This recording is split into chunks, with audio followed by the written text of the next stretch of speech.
Melbrigby, son of Atkins the smith, erected this cross. Yeah.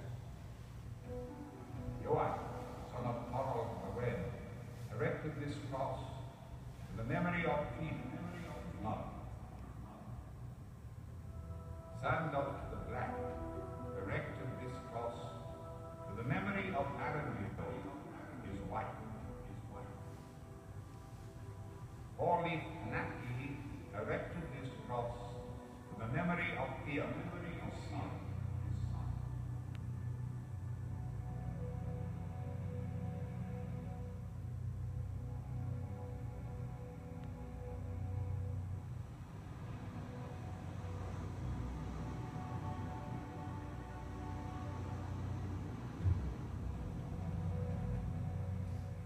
Listen to the stories. Listen to the stories in the stones. They are cut in the soft grey slate of this island, in ancient alphabets of Bodum and Wound, carved into the rock of man.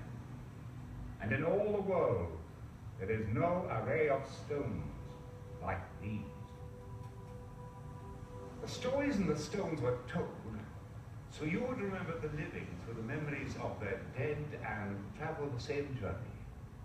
Because a story is the tale of a traveler told to a traveler. Those who listen to it go on its journey. Sandal the Black erected this cross to the memory of Aranville, his wife. No one could ride a horse as she could.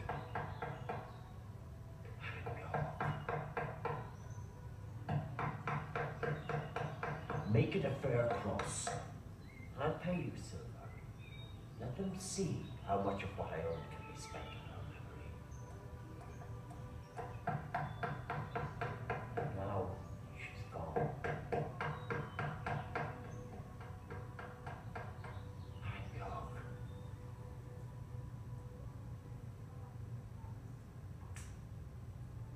All those people honored the God they had found worshipped in man. But the ancient myths of Odin and his raven lived on in their hearts and minds. Then they heard the baying of the wolf, Fenrir. And this was the beginning of the end of all things. It was an axe age, a sword age, and shields were shattered. Before man's age is ended, no man will spare his neighbour. Heimdall blows his horn, like you once blew the horn, grandfather. The giants break loose, and Odin goes to kill the wolf, but his sword cannot kill it.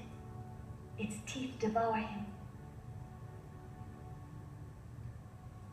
He can't hear me anymore.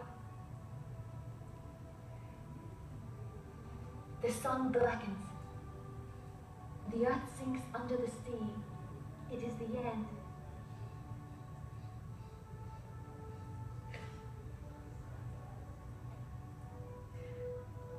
I remember him telling me this story over and over again. Melbrigby, son of Atkins the smith, erected this cross on his own soul. God made this and all in man. Johnson made this. I made this. And all in man. God was a Viking storyteller who knew that his stories would one day reach your ears as surely as the light from a long dead star must one day reach your eyes. And God cut his name in runes so that you would know which of the great crosses he carved. And so you would know also that he was the son of Bjorn from Kull and the Hebrides. But centuries before God, there was another storyteller. He lived on the calf of man, and his story, finely carved in the stone of his altar, revered a Christian God. And elsewhere in man, other Christian communities erected crosses that told simpler stories. The monks of the ancient Mackerel Monastery affectionately recorded their memories of Brandy. Remember Brandy, who led water to this place. Remember Brandy. Remember Brandy.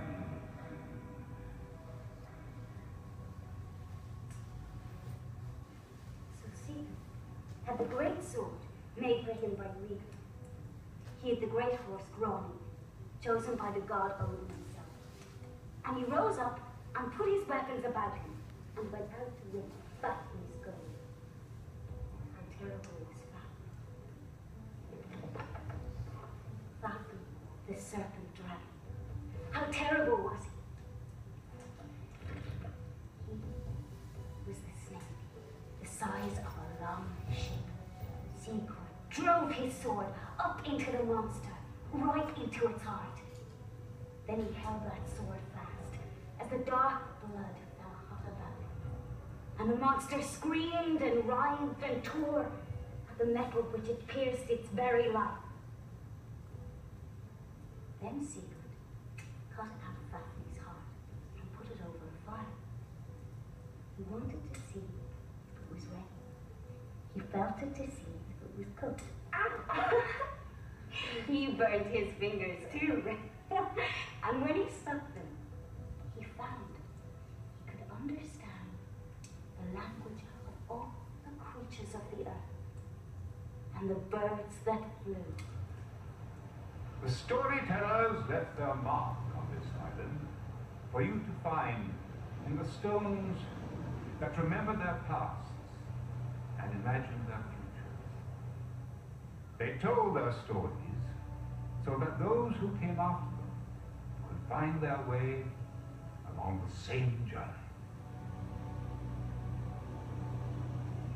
The crosses survive still for you to find at the holy places of Bride, Andreas, Radon, Michael, Jervy, Mackerel, and Lund. Go and see them.